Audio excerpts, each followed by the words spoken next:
ऐसे चटपटी मिर्चों वाले पकोड़े। इस मिर्चों का राज इसके मसाले में ही छुपा हुआ है। कौन सा मसाला इसमें यूज होगा, बेसन को कैसे इतना थिक करके हम एक परफेक्ट शेप में मिर्चें बना सकते हैं, कैसे इसको अच्छी तरह फ्राई करेंगे, तो ये सब कुछ इसी वीडियो में आपके सामने। वीडियो को एंड तक ज़रूर देखिएगा, कोई भी पार्ट इसका मिस मत कीजिएगा। अगर आप मेरे चैनल में नए हैं तो सब्सक्राइब करना मत भूलिएगा। तो चलते हैं और शुरू करते हैं अपनी रेसिपी। बिस्मिल्लाहिर्रहमानिर्रहीम, अस्सलाम वालेकुम। मैं हूं ज़ोहेब आशिक और आप देख रहे हैं ज़ोहेब आशिक कुकिंग चैनल। तो हम बना रहे हैं मिर्चों वाले पकोड़े, तो उसके लिए मिर्चें तो ज़रूरी हैं। कोई 10 से 15 अदद सब्ज मिर्चें ली हैं, बड़े साइज की लेनी है आपने। छोटी मिर्चें आपकी किसी काम नहीं आएंगी। सबसे इम्पोर्टेंट पार्ट ये मत मिस कीजिएगा। आप देखें कि मिर्चों को कैसे आपने कट करना है, शुरू से एंड तक जो सा है कैसे आपने नाइफ को कट करना है इसके, और एक छोटा सा स्पून लेकर इसको आपने कैसे खाली करना है। इससे इजी तरह आपकी मिर्चें जो सी हैं पूरी मुकम्मल तौर पर खाली हो जाएगी, कोई बीज भी नज़र नहीं आएगा।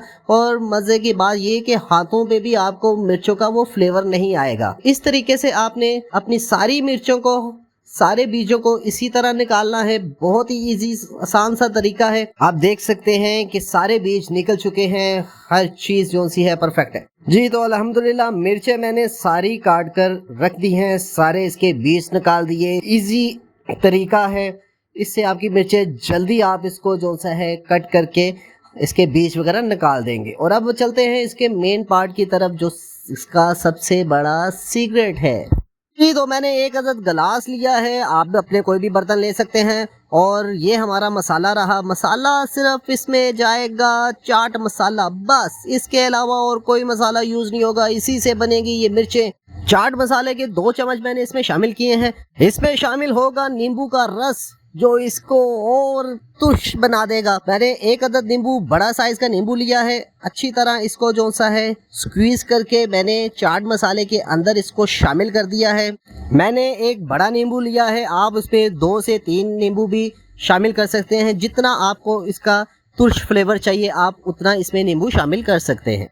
जी तो नींबू का रस इसमें शामिल हो चुका है। अब हम इसको अच्छी तरह मैश करेंगे, अच्छी तरह इसको मिक्स करके, ताकि हमारा नींबू का इसके अंदर सारा फ्लेवर मिल जाए। चाट मसाला और साथ नींबू होगा, बहुत ही मज़ेदार रेसिपी बनेगी ये। आप यकीन माने, इस तरह आप ये मिर्चें बनाएंगे, पकोड़े बनाएंगे, एक रोटी की बजाय आप 2-2 रोटियां खाएंगे। जी तो अल्हम्दुलिल्लाह मसाला हमारा बिल्कुल रेडी हो चुका है। अब हम इसकी मिर्चों में फिलिंग करेंगे। कैसे करेंगे, आए चलते हैं देखते हैं।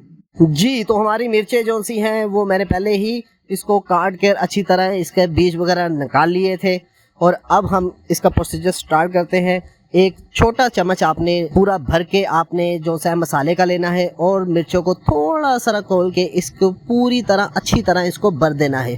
शुरू से लेकर एंड तक इसकी फिलिंग करनी है, और ज़्यादा फिलिंग भी नहीं करनी, ताकि हमारा जो सा मसाला है वो बाहर ना आए। आप देख सकते हैं कि देखें जो मसाला जो सा मैंने इसमें शामिल किया है वो शुरू से लेकर एंड तक पूरी तरह अच्छा इस पे मिल चुका है। और अब हम इसको बंद करेंगे। इसी तरह सारी मिर्चों को हमने भरना है। अल्हम्दुलिल्लाह मिर्चें हमारी पूरी तरह भर चुकी हैं, रेडी हो चुकी हैं। और अब हम चलते हैं अपने दूसरे प्रोसीजर की तरफ। उससे पहले बहुत ज़रूरी, अगर आप मेरे चैनल में नए आए हैं तो प्लीज़ काइंडली इसको सब्सक्राइब ज़रूर कीजिएगा, और जिन्होंने सब्सक्राइब किया है उनका बहुत बहुत शुक्रिया। वीडियो बनाने में बहुत मेहनत लगती है, कम से कम इतना रिवॉर्ड तो हमें मिलना चाहिए। तो चलते हैं अपने नेक्स्ट स्टेप की तरफ और देखते हैं कि ये बेसन कैसे बनेगा। इसका एक बाउल में मैंने बेसन इस्तेमाल किया है, और अब इस पे मसाले कुछ डालेंगे।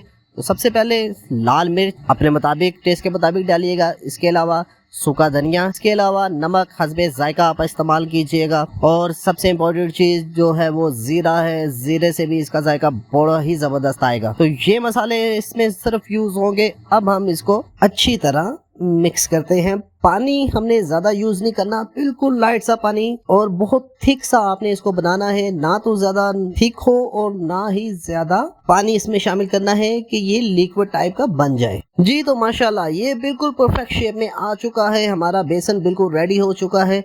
अब इसका प्रोसीजर जो हम करने जा रहे हैं वो इसमें मिर्चें शामिल करेंगे। मिर्चों को अच्छी तरह इसमें डिप करना है आपने।